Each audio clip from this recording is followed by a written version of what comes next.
ஆண்டவரால் ஆசீர்வதிக்கப்பட்ட அருமையான தேவ ஜனங்களே, இன்று நாம் வாசிக்கக்கூடிய தலைப்பு என்னவென்றால், தேவையற்ற விருந்தினர்கள். தன் பிழைகளை உணர்கிறவன் யார்? மறைவான குற்றங்களுக்கு என்னை நீங்களாக்கும், துணிகரமான பாவங்களுக்கு உமது அடியேனை விலக்கிக்காரும். சங்கீதம் 19வது அதிகாரம் 12வது வசனமும் 13வது வசனமும். சில்பாவும் அஜயும் ஒரு அழகான இடத்தில் அற்புதமான தேனிலவை கொண்டாடினர். இருப்பினும் அவர்கள் வீடு திரும்பிய போது அஜயின் பாதங்களில் ஒரு விசித்திரமான அரிப்பு இருப்பதை கண்டுபிடித்தனர். தம்பதியினரை தொற்று நோய் நிபுணரிடம் அனுப்பி வைக்கப்பட்டனர். சிறிய ஒட்டுண்ணிகளால் ஏற்பட்ட கொப்புளங்கள் மூலம் அவரது கால்களுக்குள் புகுந்து விட்டதாக அந்த தொற்று நோய் நிபுணர் அவர்களிடம் தெரிவித்தார். ஒரு எதிர்பார்ப்புடன் துவங்கிய தேனிலவு தேவையற்ற விருந்தினர்களுடனான ஒரு சவாலான போரில் முடிவடைந்துள்ளது. பாவத்தை எதிர்த்து போராட தேவனிடம் உதவி கேட்காவிட்டால் மகிழ்ச்சியான வாழ்க்கையை வாழ வேண்டும் என்ற அவரது கனவு பாவம் மற்றும் முரட்டாட்டம் என்னும் தேவையற்ற விருந்தினர்களுடன் போராக மாறும் என்பதை தாவீது அறிந்திருந்தார். இயற்கை உலகில் தேவன் எவ்வாறு வெளிப்படுத்தப்படுகிறார்? சங்கீதம் 19வது அதிகாரம் 1-6 வரை.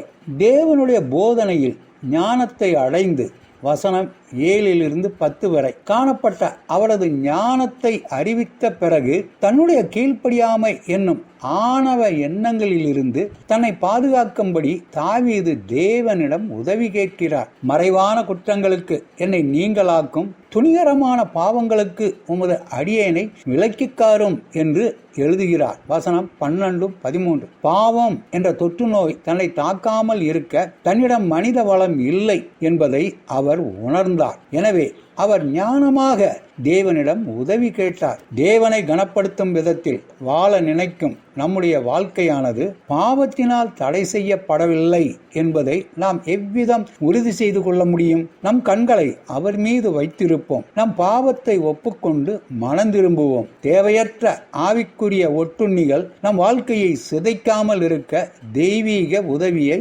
நாடுவோம். கூறினவர் மார்வின் வில்லியம்ஸ். அறிக்கையிடுதல் மற்றும் மனம் திரும்புதல் போன்ற ஆவிக்குரிய சுபாவங்கள் உங்கள் வாழ்க்கையில் என்ன பங்கு வகிக்கின்றன? தேவனை கனப்படுத்தும் வாழ்க்கை வாழ்வது உங்களுக்கு எவ்வளவு முக்கியம்? அன்புள்ள தேவனே, என்னை பற்றி நான் அறிய வேண்டிய அளவு நான் அறிந்திருக்கவில்லை. எனக்கு எது சரி எது நல்லது என்று தெரியவில்லை. பாவத்துடனான என் போரில் உமது வல்லமையை நம்ப எனக்கு உதவி செய்யும் என்று நாம் நமது தேவனை நோக்கி ஜெபிக்கலாமா?